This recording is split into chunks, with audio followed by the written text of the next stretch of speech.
Because I had only 2 days for this 30-plus mile backpacking trip, I had to get an extra early start. That meant leaving the house before 11 p.m. to arrive at the Mingus Creek trailhead by 4 a.m.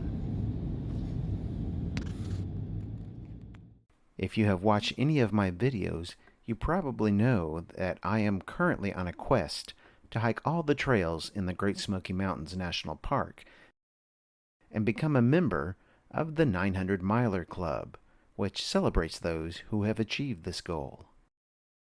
On this trip to the Smokies, I wanted to finish off some of the trails near the Cherokee entrance to the park. So, for day one, I drove to the Mingus Creek trailhead. I would take the Mingus Creek Trail for 1.2 miles, turning northwest onto the cemetery trail for 0.8 miles to see the cemetery, followed by 0.8 miles back, before continuing 1.6 miles to the intersection of Mingus Creek and Deeplow Gap trails.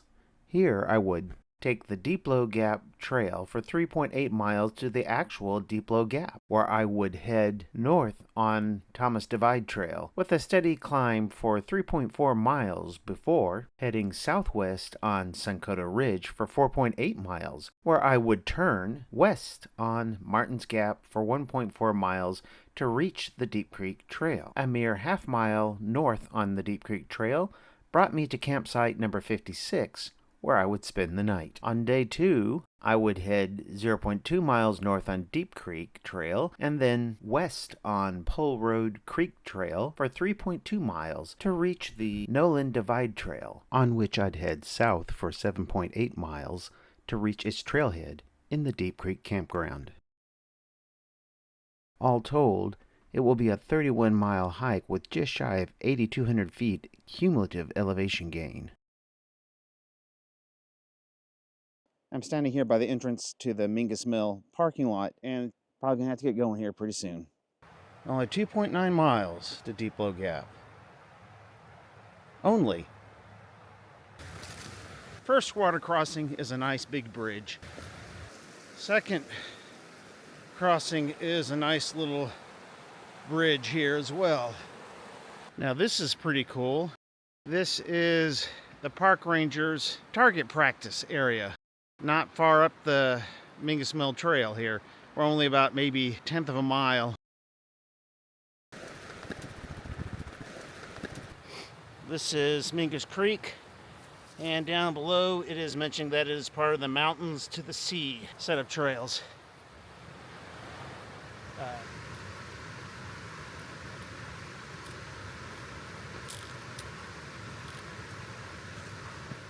Our first water crossing without a nice big bridge. Fortunately, we have a nice little bridge, which works very nicely, thank you. Followed by another little bridge.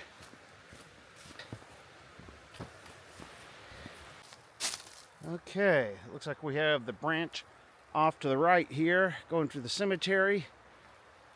That's 0.8 miles. Head on towards the cemetery.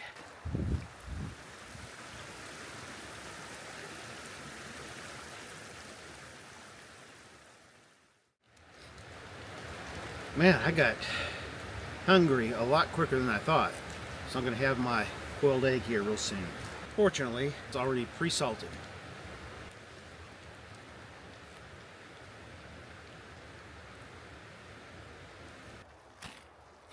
I forgot how steep this gets at the end.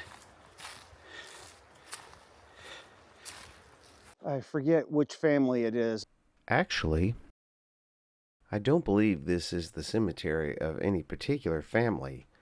What sources I've found simply describe it generically as the resting place of early pioneers of the mid-1800s. One of the nice things about the Smokies is that part of the agreement for them moving out and giving the land over is that for the families who have relatives buried here, that they are granted access in perpetuity, I believe. You can just see the sun coming over the ridge, or beginning to. That's kind of cool. You can see they've got the handrail over there for foot traffic, and the nice shallow through the stream for the 4-foot traffic. Finally, we've reached the point. We are back on the Mingus Creek Trail, just 1.7 to go.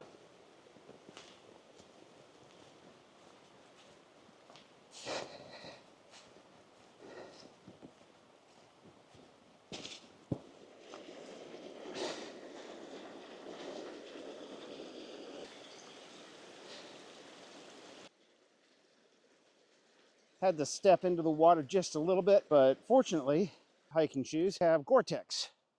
So I figured a little dip at the toe wouldn't hurt, and don't feel any water, so it must have worked. Back to the trail.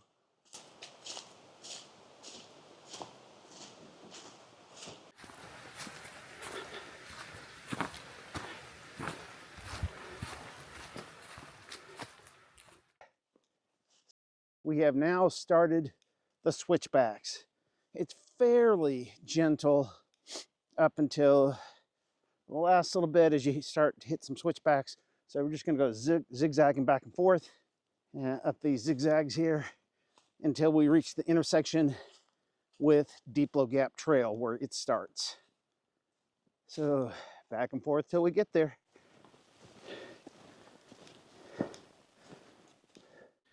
Oh, looky here, we have some club moss.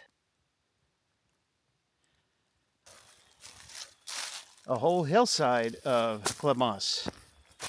That brown cedar, I believe. Makes you grateful for the trail maintenance people.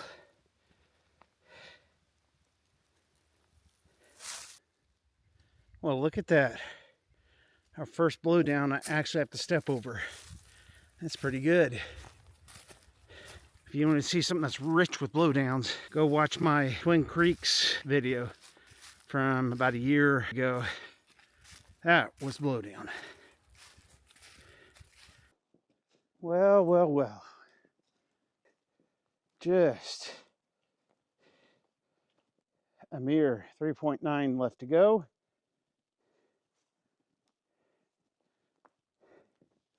And you can see up here, this direction, is the Mingus Creek Trail, heading up to the Newton Bald Trail in 2.8 miles. This way, down this trail, which is Deeplow Gap. Meanwhile, I say we have earned our 9 o'clock break.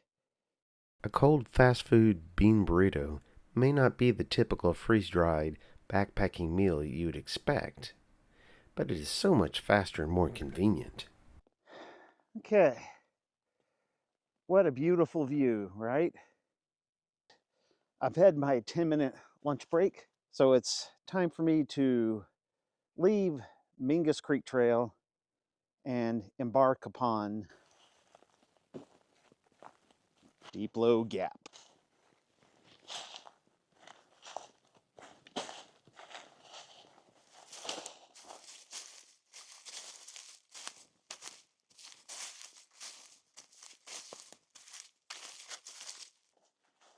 The nice thing about this trip is that with this section of Deeplow Gap coming from the Mingus Creek Trail intersection, once I can reach Thomas Divide, I will have done all of Deeplow Gap.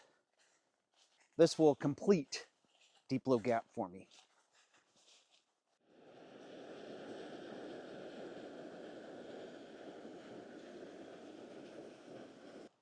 Ever since my lunch break, I've been dispensing with both the outer shell and the fleece, which is just perfect for the torso when you're in the mid to upper 30s. But my hands were still getting cold, and now it's finally warmed up enough. That's not even a concern. Enjoy the beautiful trail. It's actually come back up to an old road bed of sorts. Just finishing the switchbacks as we came down westward off the intersection of Deeplow Gap and Mingus Creek. Once you get to the bottom of the switchbacks, which we're just about there, there's supposed to be a farmhouse or ruins of a farmhouse not far after it levels out. I think we had to get to a little bit of a flat level area.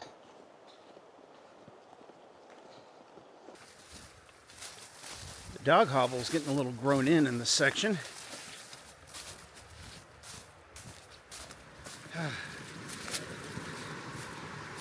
Okay, see if we can navigate this without getting our feet wet. Not too bad. Of course, as soon as I say that, there'll have to be a thigh-high crossing or something like that. Just my luck. Well, I spoke too soon.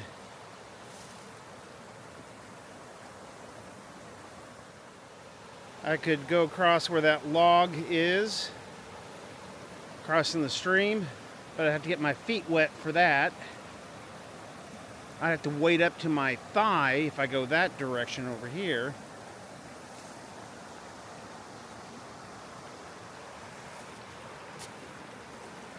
I'm gonna have to find a route and get back to you. That was the route I had to take. Starting from that side, crossing on those little rocks, leaning over to that log, and then that, and I had to trust that it was gonna bear my weight. So it worked, and I'm still dry. Always something to be grateful for. Now I just have to get back to the trail because I had to get off trail a ways to do that. Okay, should be right about here. Yeah. There we go. Back onto the trail.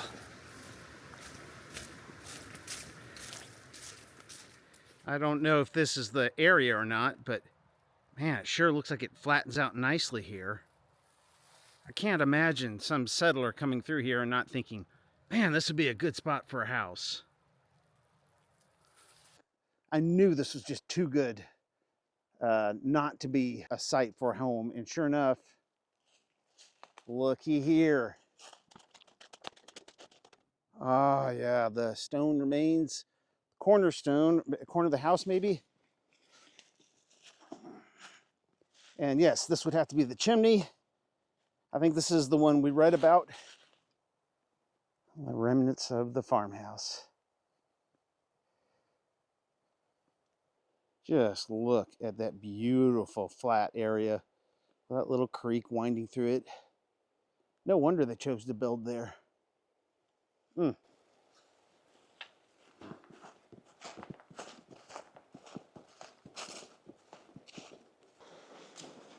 When crossing a stream, I love to stop and enjoy the view of the water as it flows on past. I often wonder what it must have been like a century or more ago for the local residents when they had to cross these same streams. Well, we've come to another water crossing. Now this one I saw in another person's video, there was a footbridge. Unfortunately, way back when they did it, or a year or so ago, there was a big tree across it. However, it's been some time since that video, and it's still there. But like that other person mentioned, it's not that bad. You can duck under. Just got to pay attention. Don't know if you can see it too well, but the liquid IV does not dissolve too well in 33-degree water. I guess it's time to get going. A signpost. All right. Deeplow Gap trail. If we get closer, you can see that Okay, Thomas Divide 1.7, Mingus Mill, that's where we came from, that intersection, 2.1 miles. Now, here's what's interesting. If you'll notice, there is a road that goes down here. However, that road, or trail, used to be a trail. It has since been decommissioned or delisted and no longer counted as a trail by the National Park Service, because where it comes out right there in about a couple thousand feet to the park boundary is private property. Evidently too many people came and just zipped up there and parked without even asking the people whose property it was, and made such a pain in the neck of themselves that they got the park to remove it. Oh well, I guess it's time to get going.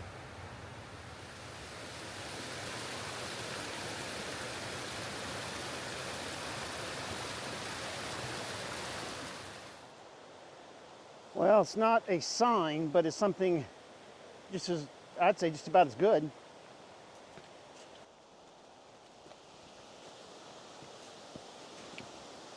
There is something so mesmerizing about the movement of the water as it falls and tumbles over the rocks. Little Creek Falls is another one of those long cascading waterfalls for which the park is so justifiably famous. And the fact that you have to get on the trail and put in some miles to even be able to see it makes the waterfall even more beautiful.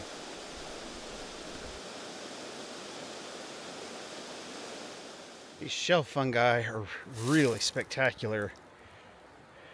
If you look at the underneath side, you can see a really creamy look to them. Now we do the switchbacks up above Little Creek Falls. This should be about 4/10 to 5/10 of a mile. So once we get to the top, we get to climb even more on the Thomas Divide. Well, I thought it was time for a break. Thought I'd sip some of the liquid IV. As you can see, it has mixed beautifully. All it took was a little time. So, why rest here? Because right about where my fingernail is, right there, right past that, about 20 yards from me, is the top of Little Creek Falls. So, I figured I'd earned a little rest.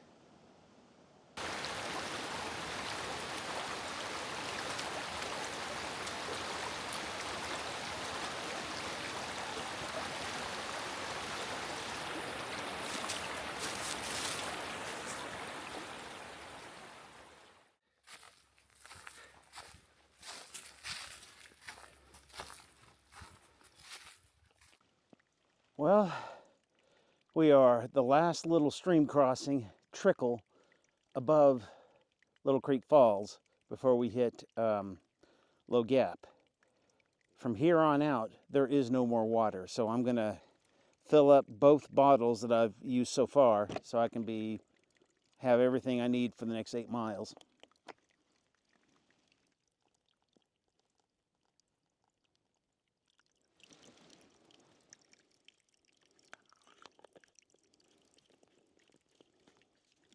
The only reason it's draining this fast is that I soaked it for about 2 days in tap water.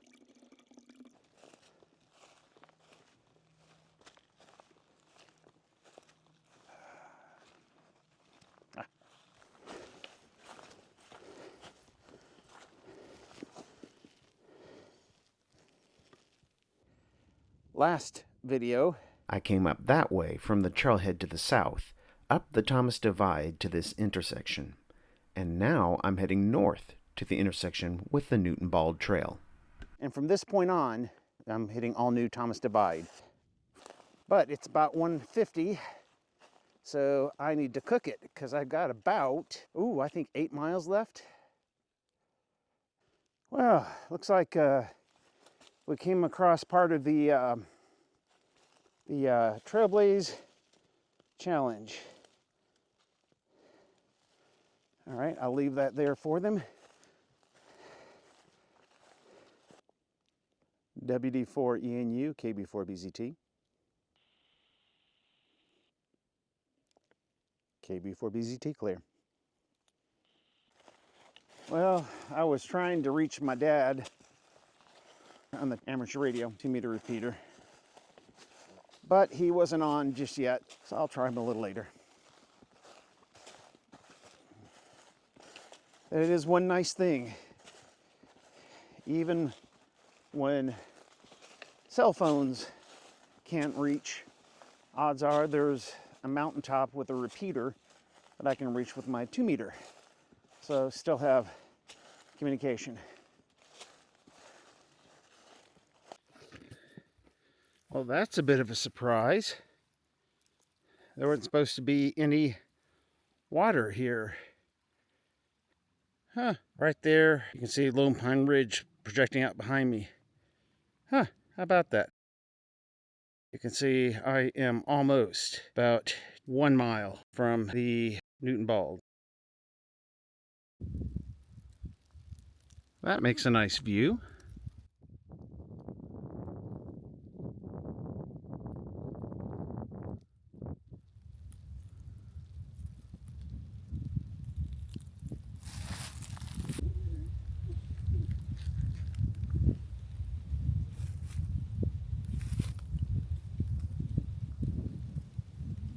Yeah, probably hour to hour and a half of night hike if my pace holds. Nothing brings smiles to the face like seeing a sign. Wow, yeah. Okay, so we just need to go the other direction. This says 0.2, but it's like not even 0.1 to that site. I'm going to go over there and revisit it just to take a quick look. This is the campsite for the Thomas Divide, Kanati, and Newton Bald trip. Well, let's go back the not even 10th and head where we're supposed to.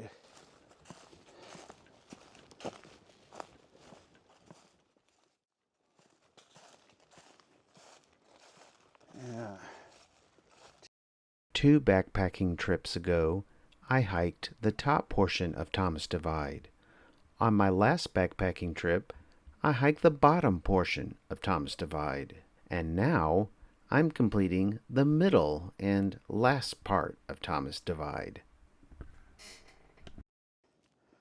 That makes you feel good, or at least it makes me feel good.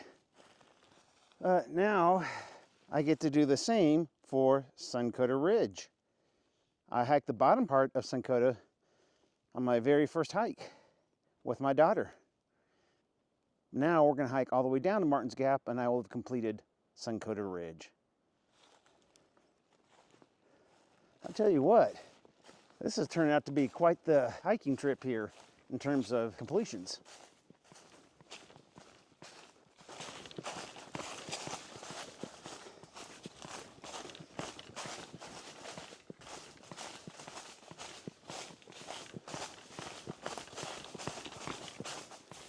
When I saw these logs, I thought, down by the creek bank, but that's another story. Not been doing much recording since it got dark because there's not much to record. Anytime you see a reflector though, usually that means good news.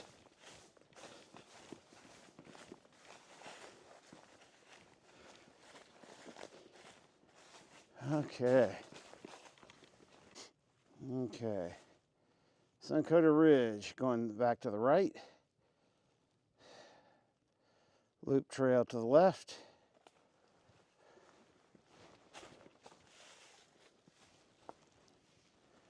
Okay, this one says Martin's Gap Trail.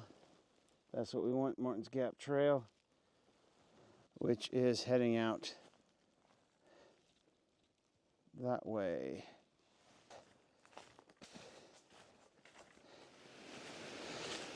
Looks like we're getting within about a quarter mile-ish of the Deep Creek Trail. Oh, this is a welcome sight.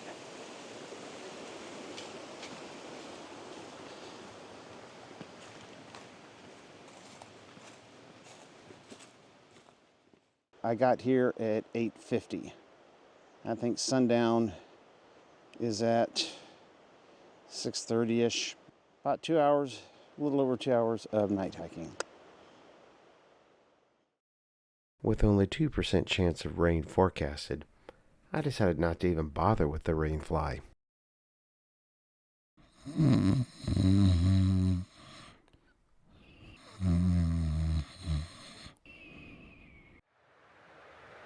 Well, it's 5:45. I have everything all packed and on the log here. I'll show you that. So, my handy dandy tripod, that backpacker's blanket, exhausted battery, warmers, bear spray, food, and the backpack, and more food if I want to boil stuff up, which I don't. Actually, I forgot to mention yesterday we get up to around 53 degrees for the high, but this morning, right now, it's 23 degrees. So, could be worse. I think now, though, it's time to eat a few bites of food. It occurred to me that if this works for coffee, it ought to work for the roasted mushroom beverage. Oh well, we'll see shortly. I know it's not the lightest backpacking food, but hard-boiled eggs and a bag doused with seasoned salt is an awfully good breakfast in the morning. Turns out it does work out pretty well. That little pour-over thing. And it fits right inside my 500 ml cup, titanium cup, which works perfect, which fits right inside my 750 ml titanium cup. So, I got one of those little packets that has sweetened condensed milk.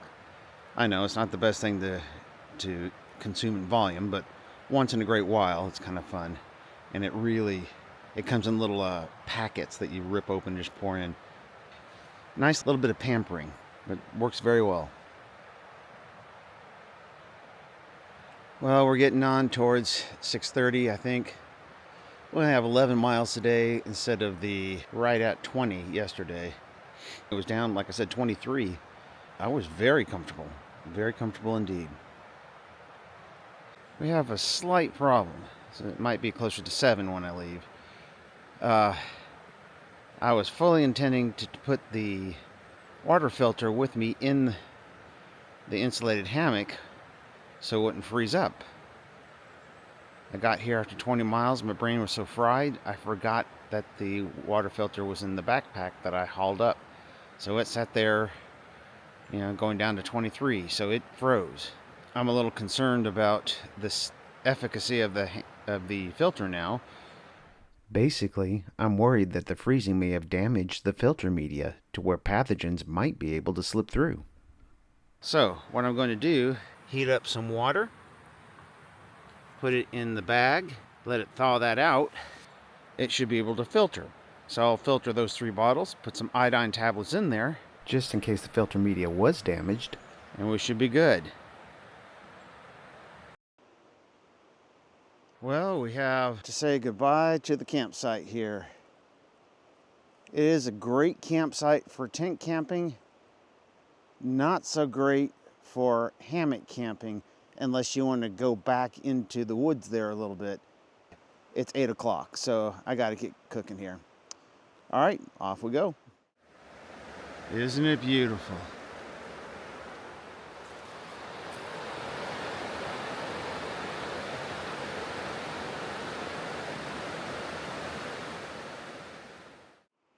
I was talking with one of the rangers at the backcountry office recently, and we got to talking about these little footbridges that they put over these river crossings.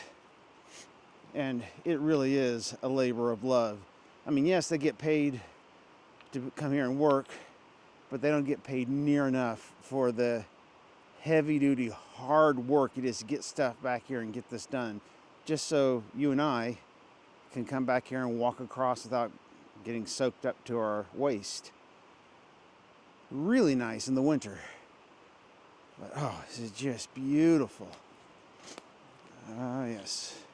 We are just about to leave the Deep Creek Trail. Yeah. And get on the Pole Road Creek Trail and reach Noland Divide in about 3.3 miles. Water, be it streams, tumbling brooks, or waterfalls, are some of the things that I enjoy most about being in the Smokies.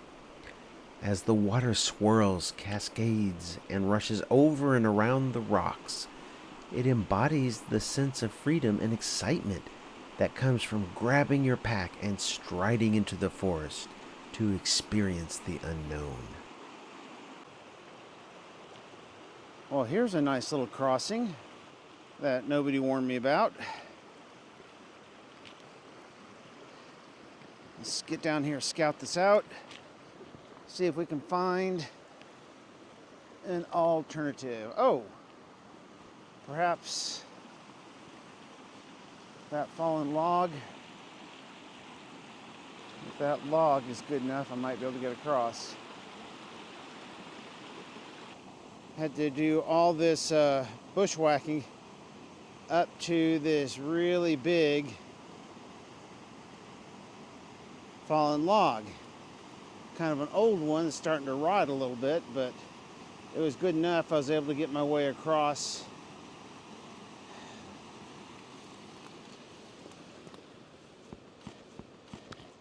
Now on with the show.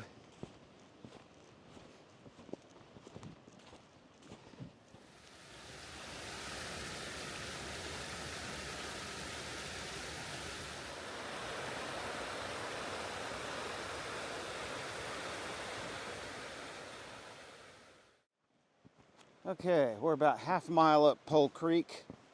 I stopped and took a 10-minute break, I think,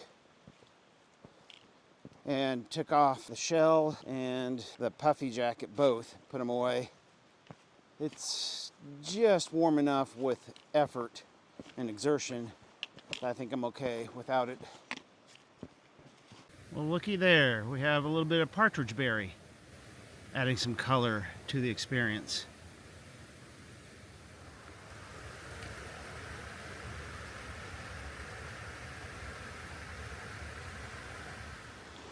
Okay, here's another fun one. Probably gonna go up there and take that log across. This was easier than I thought.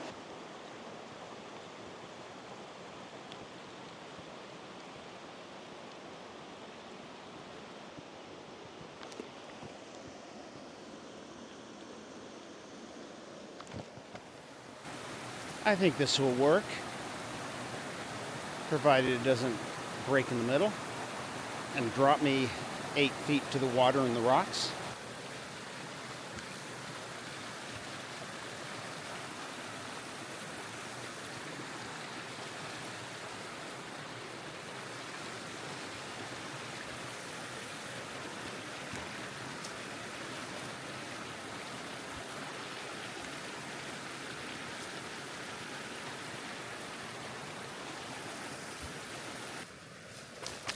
I was a little worried about the crossing, but then I was over it. Well, we got about a mile to go on Pole Creek Trail. I've been going really slow. Started about 8:30, 8:45, and I just been going slow. I got just over 20 miles yesterday, took it out of me. And I'm just starting to get back into my pace. So I'll probably get up there about noon to 1. So it'll be around 5 when I get into Deep Creek. But this is the last on Pole Creek Road or trail that will be next to the stream, Pole Creek.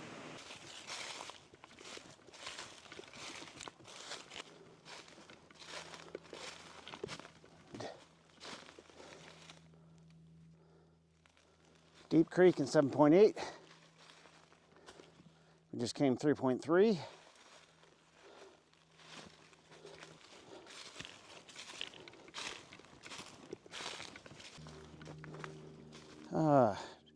Noland Creek Trail going down to the right here.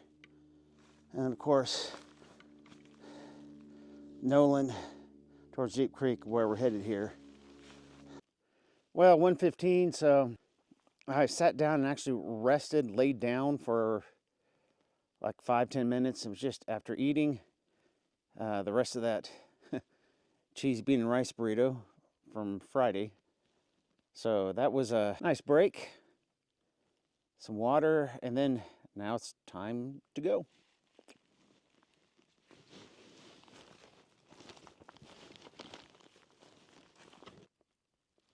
WD4 ENU, WD4 ENU, KB4 BZT. WD4 BZT, this is WD4 ENU. So you guys are down in Deep Creek Campground now? Right there at that picnic table where we usually park. Oh yeah, that's right. They changed things around from when we used to camp there, huh? This is at the far end, but it's right there by the stream. Oh yeah, I can remember. I'll be down in a bit. Righty, catch you later. KB4 BZT clear. One of the nice things about amateur radio or ham radio, especially little portable handy talkies like this for 2 meter and 440 megahertz, you can usually have a repeater that's available on some mountaintop or high location. Gives you big wide coverage, but you can also do simplex, which is just like if you had a family radio to another family radio. So when I'm up here on the Thomas Divide at 4,400 feet, looking straight down to the parking lot, there's not much to get in your way, so you get pretty good. You can do pretty well on simplex from a ridge top like this. So that was fun to talk with my dad. Well, looks like we got something coming up here.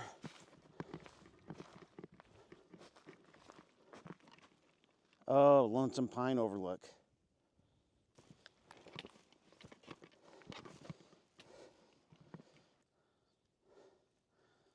Well, there it is. Lonesome Pine Overlook in all its glory.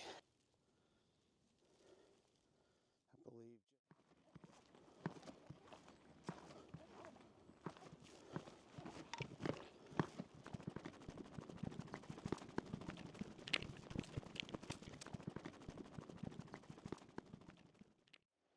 Right now, that is one of the most lovely sights I can think of. That means that I am finally here at Deep Creek Campground.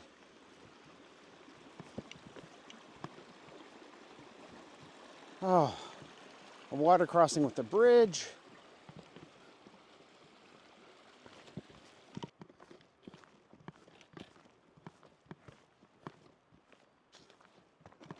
Well, I'm here finally for my ride, and this brings us to the end.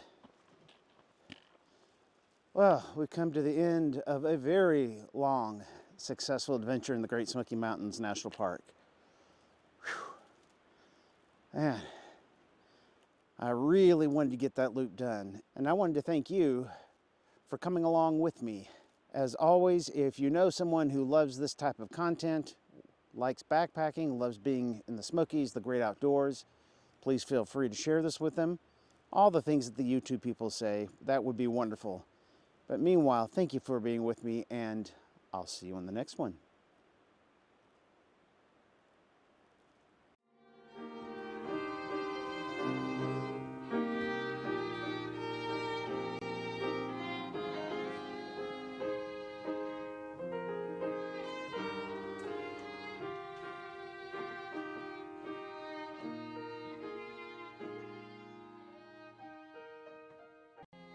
If you like this video, please consider clicking the like, subscribe, and notification bell.